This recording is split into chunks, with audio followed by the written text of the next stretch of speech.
Sudah, bahaya sudah terlewati. Kamu terluka? Tidak.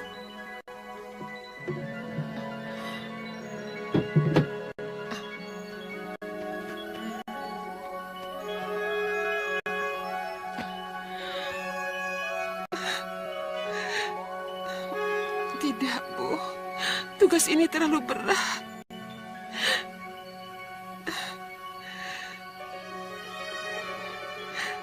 Tantri tidak sanggup, Bu.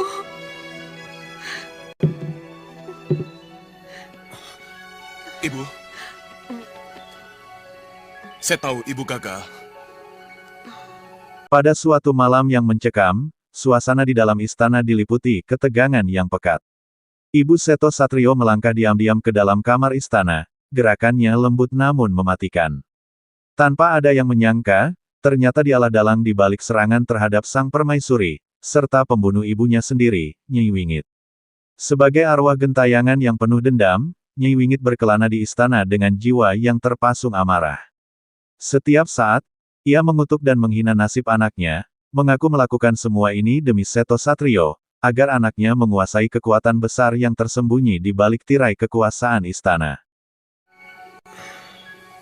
Tugas ini terlalu berat, Raden. Terlalu berat.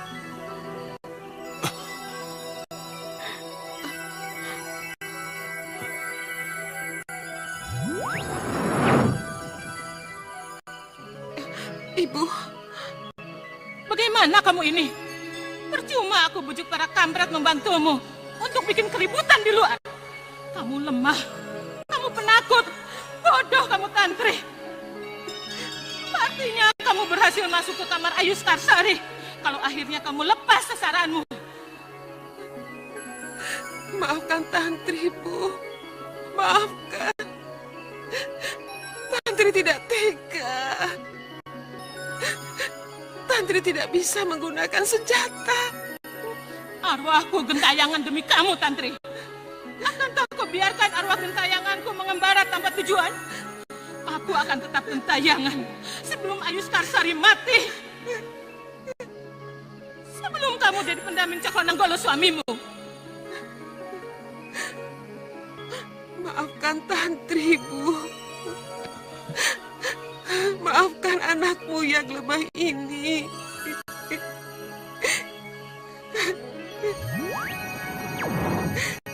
Bagaimana, Yudo? Masih belum diketahui siapa orang bertopeng yang masuk ke kamar Ayu Skarsari? Maaf Kanjeng, belum.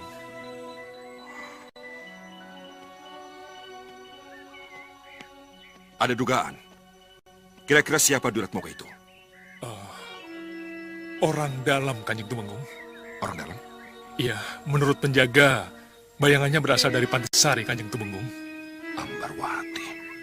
Panggil Ambarwati kemari. Maaf Kanjeng Tumenggung. Kenapa? Keberatan memanggilnya? Bukan begitu, Kanjeng. Apa ini tidak berlebihan, Kanjeng Tumenggung? Belum habis masa berkabung dan Roro Ambarwati. Kenapa malah dia yang dicurigai, Kanjeng Tumenggung? Di ruang lain, Tumenggung dan Yudo Terunggo berbincang dengan raut wajah penuh kecurigaan. Tumenggung bertanya-tanya, siapa sebenarnya pelaku serangan malam itu. Namun, Yudo Terunggo hanya bisa menjawab bahwa penyelidikannya belum sampai pada hasil pasti. Kecurigaan mulai mengarah pada Dewi Ambarwati, seorang wanita yang dibayangi masa lalu penuh intrik. Tanpa bukti yang jelas, Tumenggung menuduh Ambarwati terlibat dalam insiden tersebut. Air mata saya belum kering. Tapi Romo mencurigai saya. Tidak, Romo. Tidak. Saya tidak akan membunuh wanita yang tidak berdaya. Kalaupun saya memang jadi pembunuh, orang pertama yang akan saya bunuh adalah pembunuh ibu saya. Jangan marah, putriku. Aku tidak menuduhmu. Aku hanya bertanya. Barangkali kamu tahu siapa pembunuhnya. Saya tidak tahu, dan saya tidak mau tahu siapa kira-kira orang yang Romo curigai. Tapi, dalam kesempatan ini, saya mohon bertanya. Apakah Romo sudah menemukan Atau mencurigai siapa kira-kira pembunuh ibu saya? Belum. Romo belum tahu pasti. Tapi, kenapa kamu jadi balik bertanya begitu? Romo ingat?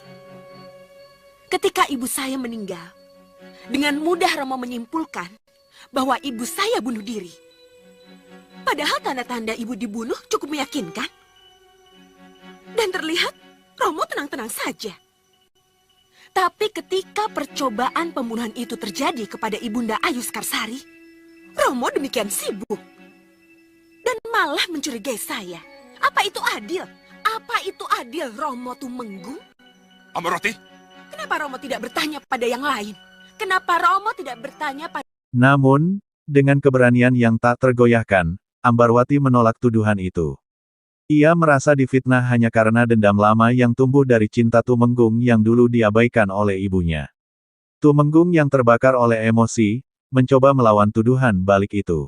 Tapi, ia akhirnya tunduk pada nasihat bijak Yudo Terunggo, yang menyarankannya untuk melanjutkan penyelidikan dan bertanya pada selir-selir istana lainnya. selir-selir kinasih Romo pada mereka yang mempunyai kepentingan-kepentingan tertentu? kamu punya petunjuk? Ada yang kamu curigai di antara mereka? Romo, dicurigai itu sangat menyakitkan. Kenapa saya harus mencurigai orang lain? Kamu bicara kepada siapa, Amarwati? Aku ini Romomu. Jangan berbelit-belit. Maaf, Romo. Romo memiliki perwira dan punggawa yang dididik untuk mencurigai, mengamati, atau menyelidiki seseorang. Kenapa tidak kepada mereka saja Romo bertanya? Kenapa tidak kepada Pandego Pamgo Maning Projo Yudo Turonggo? Mohon maaf, Kanjeng Tumenggung. Aku bertanya padamu, Amarwati. Di ruang ini Romo yang berhak bertanya. Mohon ampun, Romo. Saya tidak punya jawaban lagi. Saya pamit mundur. Izinkan saya kembali ke kamar saya untuk melanjutkan tangis sedih saya untuk ibu saya yang malang, Galuh Centini. Saya pamit, Romo. Siapa yang ngajari dia Yudo Turonggo? Sehingga dia berani bicara begitu padaku. Tapi pendapat Den Roro Amarwati betul. Apa salahnya kalau kita juga bertanya pada para selir? Maaf, termasuk para selir kinasih. Kenapa kamu bicara begitu? Kamu terpengaruh olehnya. Maaf, Kanjeng. Sejak peristiwa racun di Jenang Procotan, sasaran utama adalah garwa panjenengan dalam, Kanjeng Tumenggung. Memang benar, sesaat setelah itu bisa diungkap bukti dan pelakunya. Selir Nitindik dan Abdi Nipawon. Tapi sebenarnya, kita tidak pernah tahu siapa pelaku yang sesungguhnya, Kanjeng. Sebab keduanya langsung dibunuh dan terbunuh, tanpa mendapat hak pembelaan, Kanjeng Tumenggung. Dan saya khawatir bahwa sebenarnya, dalang atau pelaku sesungguhnya masih hidup, Kanjeng Tumenggung. Kenapa baru sekarang kau katakan pendapatmu itu, Yudo? Maaf, Kanjeng. Sebenarnya, saya ingin mengatakan ini. Tapi, Kanjeng seakan menutup kasus ini.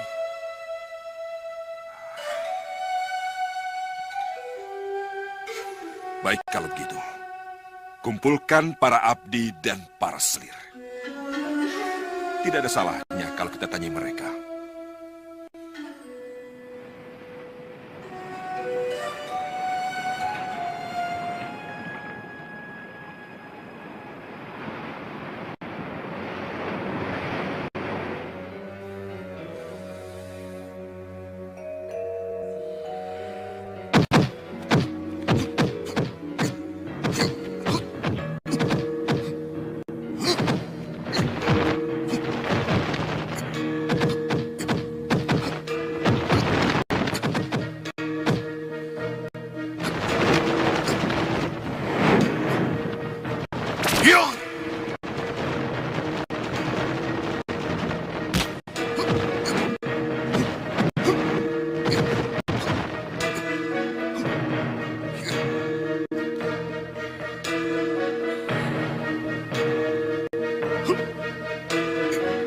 Di tempat terpencil, Bayu Samudra sedang digembleng oleh Nyi Roro Kidul.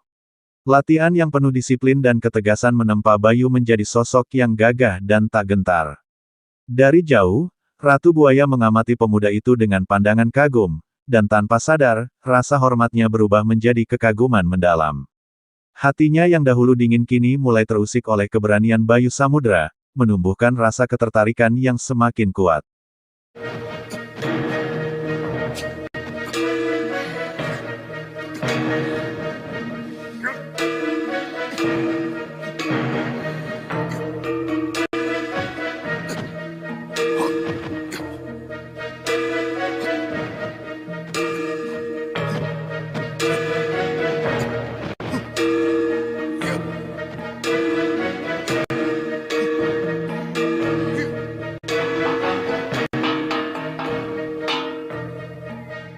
Woro-woro, pengumuman. Sehubungan terjadinya percobaan pembunuhan semalam, diberitahukan kepada para selir, para abdi, untuk kumpul di pendopo dalam ageng. Kanjeng Tumenggung akan memeriksa satu persatu. Sekali lagi, kepada para selir, para abdi, untuk kumpul di pendopo dalam ageng. Kanjeng Tumenggung akan memeriksa satu persatu. Apa-apaan Kanjeng Tumenggung? Demikian, Kenapa harus begini caranya? Tidak usah takut. Kita kan tidak melakukan apa-apa.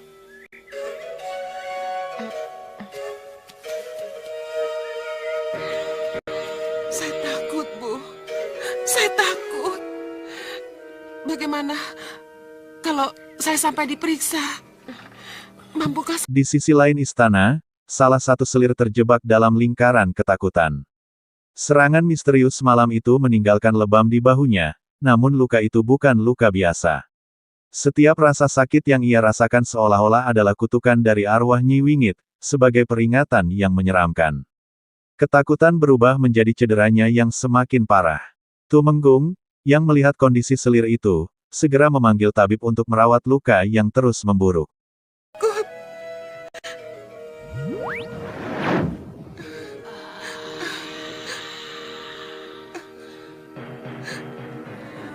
aku yang menyuruhmu? Dan aku yang akan bertanggung jawab. Tolong saya, Bu. Tolong anakku ini. Kamu sakit.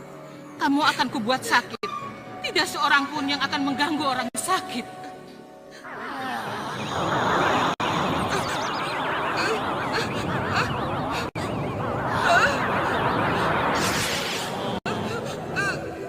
Ibu. Aduh, Ibu. tolong Rani. Tolong. Aduh, panas. Ini dari Ratu Gendeng Permoni. Terimalah penyakit ini, anakku. Ini hanya sementara dan akan menolongmu. Tolong Rani. Ibu. Apa? Dewi Tantri sakit? Benar, Kanjeng Tumenggung. Sakit atau menghindar diperiksa? Sakit, Kanjeng Tumenggung. Aku tidak percaya. Aku mau lihat sendiri.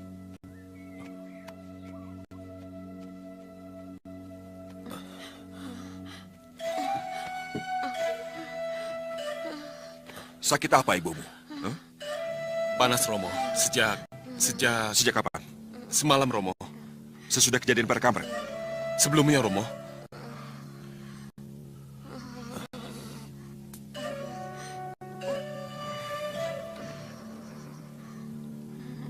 Kenapa aku tidak beritahu? Romo sibuk, dan saya yakin saya bisa mengatasinya.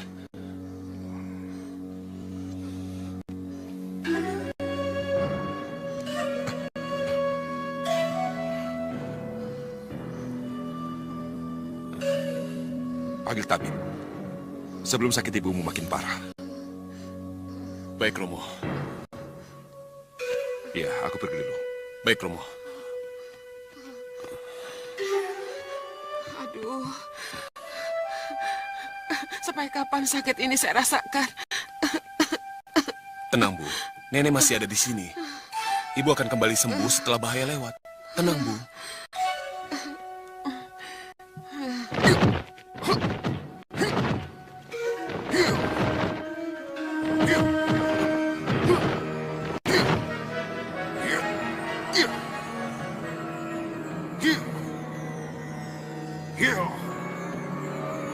Here.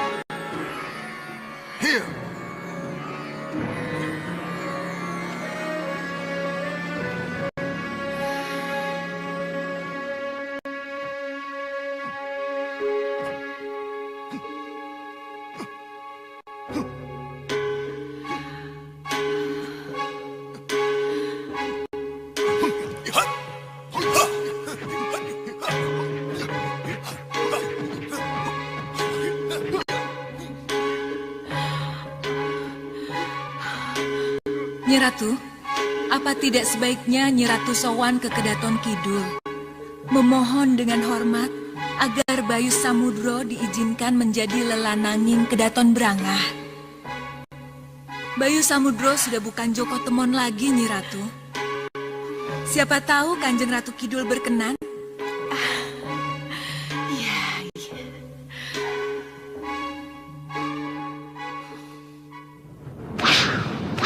Di lautan lain, Ratu Buaya masih terus mengawasi Bayu Samudra dengan penuh hasrat. Ia pun berusaha mendekati dan membujuk Nyi Roro Kidul agar menyerahkan Bayu kepadanya. Namun, pertemuan dua kekuatan besar ini memicu ketegangan yang mematikan. Nyi Roro Kidul dengan tegas menolak permintaan Ratu Buaya, tak rela menyerahkan muridnya yang berharga. Dengan senyum getir, Ratu Buaya terpaksa mundur, namun di matanya, jelas bahwa ia belum menyerah. Pertarungan batin ini baru saja dimulai.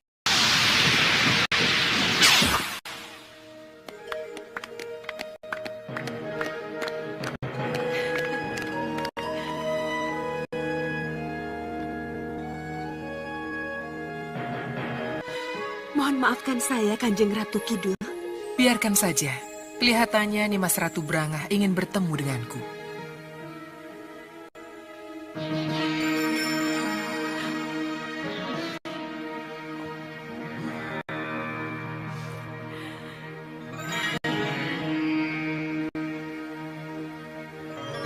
Ada hubungannya dengan Bayu Samudro? Benar, Kanjeng Ratu.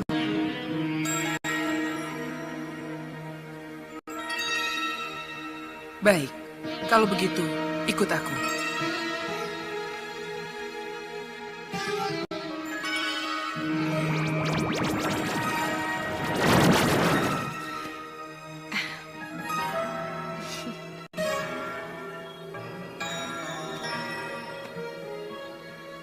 Nimas Ratu Brangah, apa tidak ada hal yang lebih penting yang bisa kita bicarakan kecuali mengenai Bayu Samudro? Bagi saya, Bayu adalah segalanya, Nyi Ratu.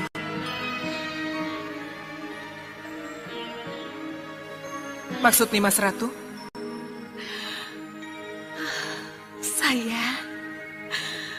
Saya telah jatuh cinta dengannya, Nyi Ratu.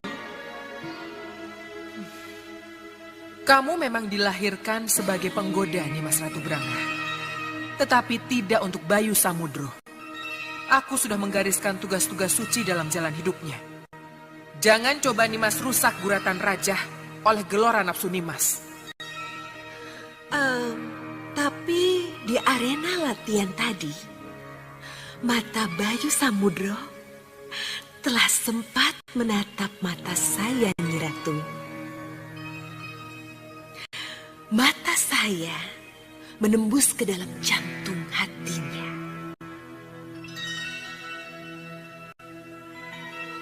Dia tidak akan pernah lupa pada saya, Nyi Ratu. Pergi kamu Brangah, tinggalkan tempat ini. Sampai kapanpun Bayu Samudro tidak akan menyentuhmu. Kejam! Kejam! Kejam! Awas kamu, Bayu Samudro. Awas kamu! Awas kamu!